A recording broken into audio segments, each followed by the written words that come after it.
Hello everyone, welcome back to Whispering Pines Farms, and my name is Travis, and today we're going to be making some pasta. So what we're going to need for our pasta is we're going to need some olive oil, 4 quail eggs, some white wine. If you don't have white wine in the house, you can use water. I just prefer the taste better with the white wine.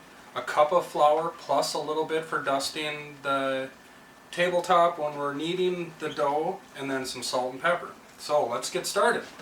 Move this off to the side. So I've already got my eggs prepared. I've got that scaled out. Now you can make this in a bowl, you can make this in a mixer, or I'm going to make it actually right on the countertop, and I'm going to make it in a well method.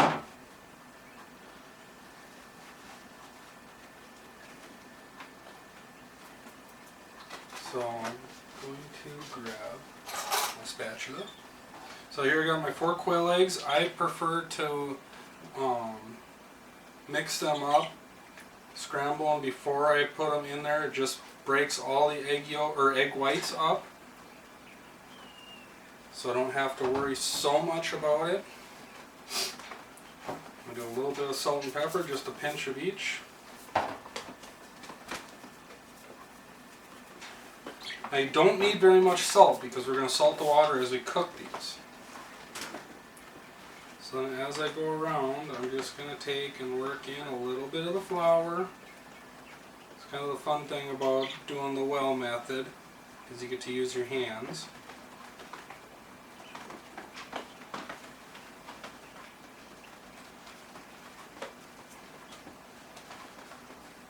Now the only thing you want to make sure that you don't do, you can see as I'm going around, I'm kind of working in just a little bit of the egg yolk as I go. Now we're going to add our white wine in relatively slowly. If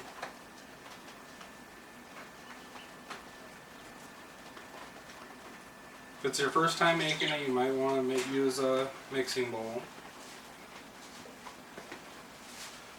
As you go, you can also push the well back, or the flour back in on itself.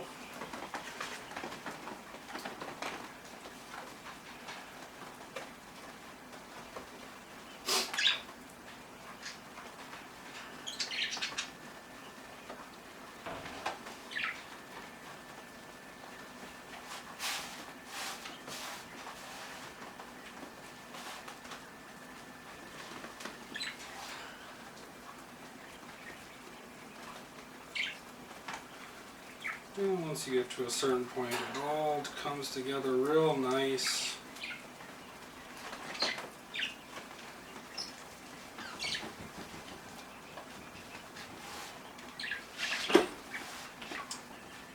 And depending on the humidity and what your humidity is outside, temperature, you may or may not need the full 1/4 cup of white wine or water. Humidity has a lot to play in with how it reacts.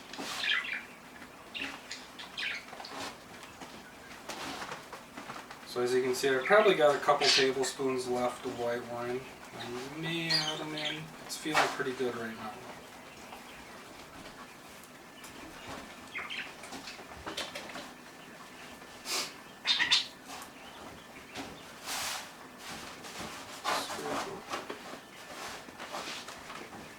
Tidbits scraped up in there.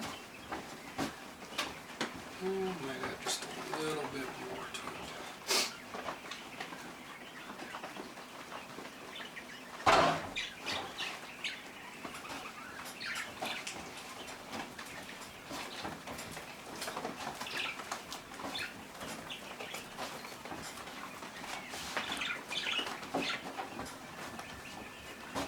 So as I'm mixing this, what I'm looking for is a nice elastic dough. And I just make sure that I scrape off like this. I get the table scraped off.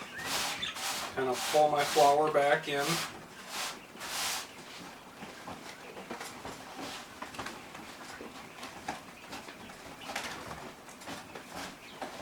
And as I'm kneading it, I'm taking my fingers and I'm pulling it in and then pressing it out, and I'm giving it about 1/5 of a turn each time that I go around. As you can see, the dough is moving counterclockwise around as I knead it.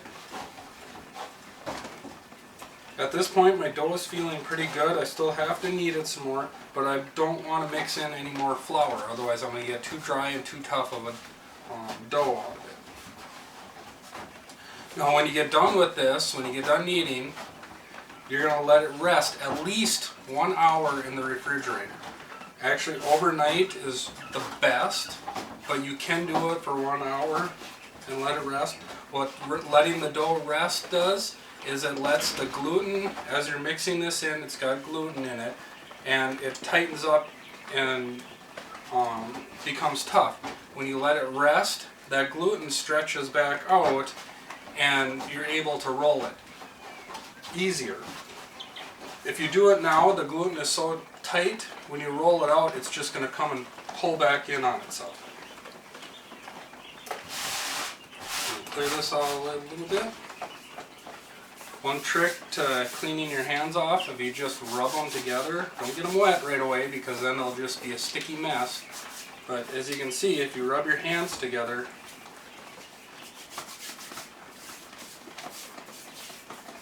you can do this over a garbage can. Scrape that, we'll get rid of that in a minute. We're going to take our cellophane.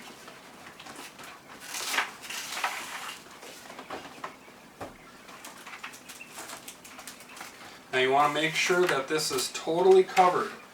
If it's not covered, if you have holes in the plastic wrap, it's going to dry out. And then it's going to be a very bad day. The dough will cry. And so make sure you get that all wrapped up. I'm going to clean up my mess. I've got a dough already made. So I'm going to get everything cleaned up and I'll be right back to show you how to roll it out. Alright. So as I was cleaning up, I did notice that I forgot to add the olive oil to the other batch of dough. I do have it in this one. So it's not the end of the world. I'm still going to use it. I'm still going to cook with it. But if you hopefully remember, unlike me. So I've got my dough that was rested here. As you can see how nice and soft it is versus the other one. It's a little bit sticky and that's going to be fine. So I'm going to take and dust my surface, a little bit of flour, press it out.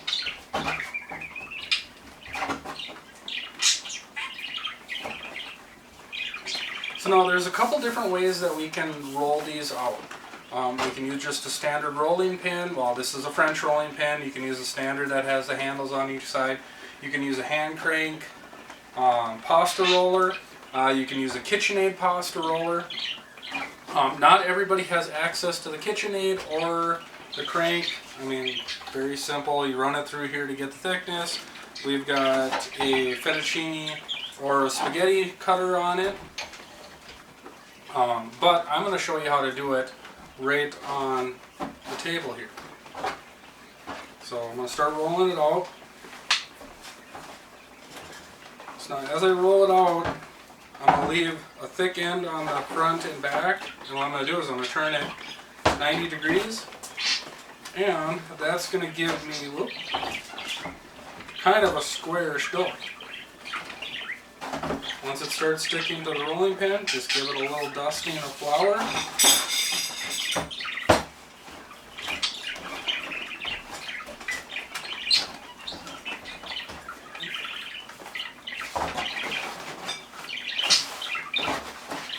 Sticking on the bottom a little bit. So I'm going to dust on the table.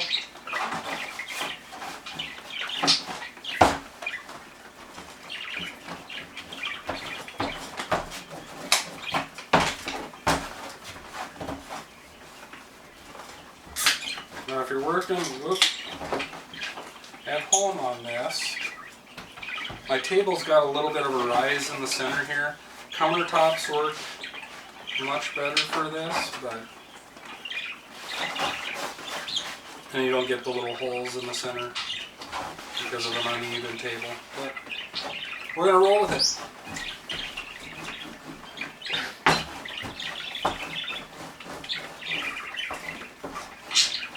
Okay, so now when you get to your desired thickness, which I like it pretty thin,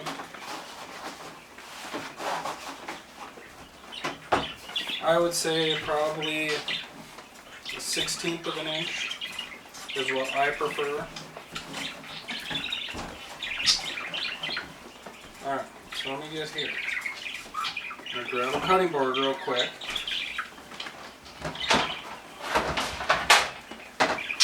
So we don't cut on the wife's tables or countertop. Always use a cutting board.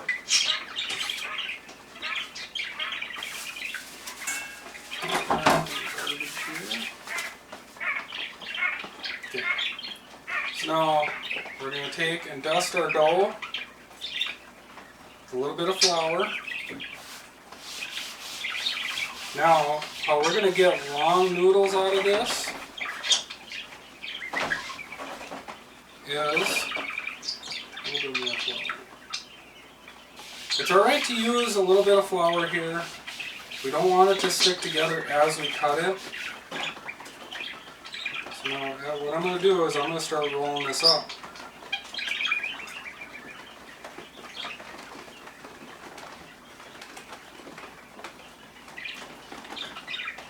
And so you can make nice even cuts.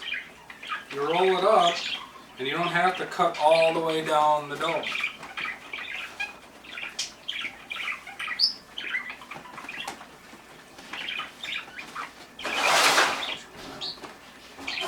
Now all you gotta do is take your knife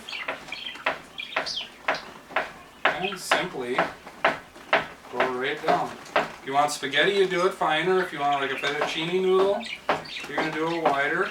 I'm gonna actually make some carbonara out of this next, so in our next video. So I want more of a fettuccine style. And now as you pick it up, it comes out in these lovely, nice long strands. So what we're going to do is we're going to put a little bit more flour over the top, and I'm just going to kind of take and toss it a little bit before I put it in the bowl. Now this, I would say, serves 2 people. I do 2 servings out of this. You'll probably have some leftovers, but there's nothing wrong with that.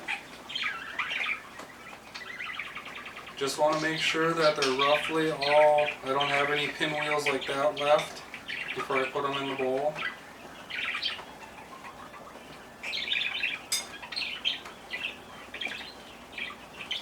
Now you can dry these. I prefer using them up. They're such a simple process to make that I prefer just using them up as I make them. Okay, so I'm going to take my bowl here. And I'm just going to take and put everything into the bowl. I'll take the little bit of flour here that's on the cutting board, right up on top.